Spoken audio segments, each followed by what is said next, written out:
Zdaj pa v Ukrajino, državo, ki leži vzhodno od nas, med Evropsko unijo na zahodu in Rusijo na vzhodu. Tam so ljudje 3 mesece protestirali, ker predsednik Viktor Janukovič ni hotel podpisati sporazuma o približevanju Ukrajine Evropski uniji, ampak je raje sklenil dogovor z Rusijo. Zdaj se življenje v državi spet vrača v stare tirnice.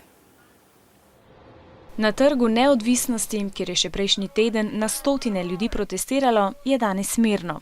Odmeve glasnih eksplozij je zamenjala molitev za protestnike, ki so umrli v spopadih s policisti. Predsednik Viktor Janukovič je konec prejšnjega tedna pobegnil neznano kam. Takole ga je zabeležila varnostna kamera. Na njegovo razkošno posestvo pa so vstopili Ukrajinci in si na svoje oči ogledali, v kakšnem bogastvu živi, medtem ko številni državljani životarijo na robu revščine. Tudi vojaki in policisti so skupaj s protestniki vkorakali v parlament in Janukoviča odstavili.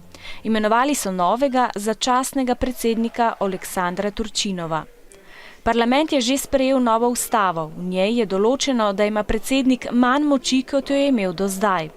Parlament naj bi jutri imenoval tudi novo začasno vlado, ki bo državo vodila le 3 mesece, to je do novih volitev 25. maja.